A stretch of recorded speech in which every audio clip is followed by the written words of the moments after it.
Today I want to talk a little bit about the flow of a necklace, which is a technical term in jewellery, and it means how a necklace sits whilst it's being worn, how it moves when you move, and therefore how the light will catch it. It's very important that necklaces have a good flow, and I've got two necklaces here to show you, which I want to talk a little bit about the flow. This one, which is an old vintage necklace that I bought in a junk shop.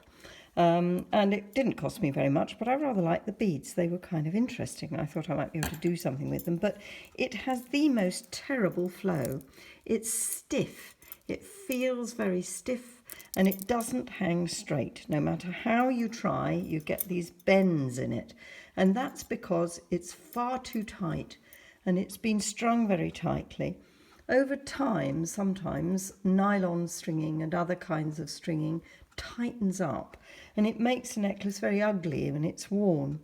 Occasionally also with pearl necklaces or heavy necklaces that are strung on some kind of a thread or silk, sometimes they separate and you get a little gap in between the pearls or the beads, and therefore they're too loose and they look a bit like an abacus. So it's very important that your necklace is properly balanced and flows well, and it's not too tight, but that it's in exactly the right order.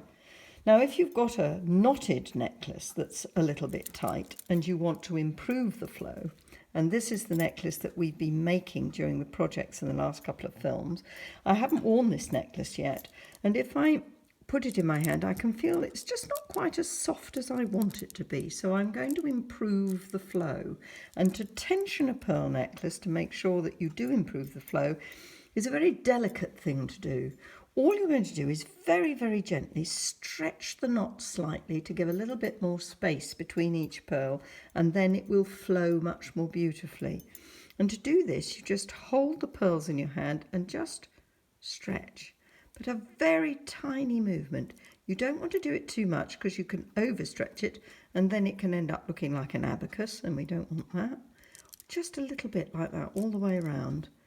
You can always do it more, but you can't undo it. So start by looking at it. Now let's feel it. Oh, that's much better.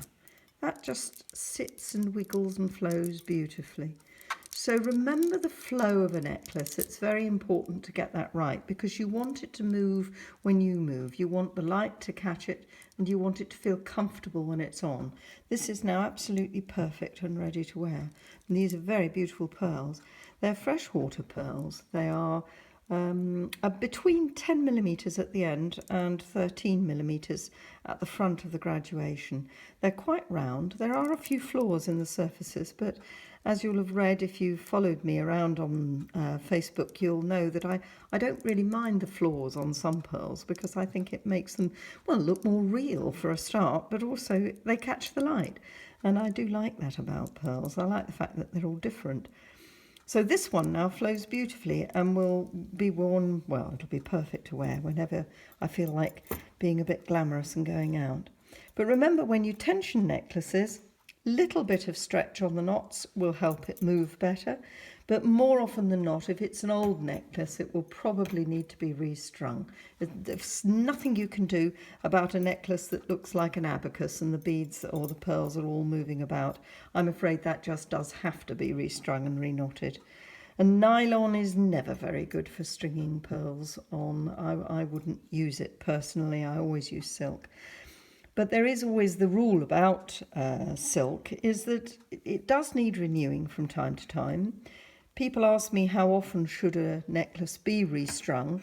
I restring my own necklaces anything between 2 and 5 years, but it does depend how much you wear them and how hard you are on them when you're wearing them.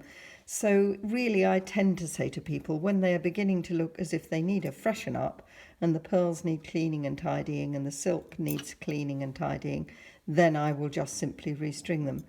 And if you know how to string, which you should do by now if you've been following my postings, then there's no reason why it shouldn't be a very easy thing to do. You'll also become very popular with people because they will want you to string their necklaces as well. So you'll win some friends doing this.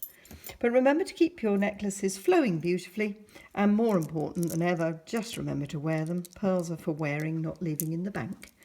So thank you again for watching, and I hope you enjoy the future films I'm going to be making. Bye for now.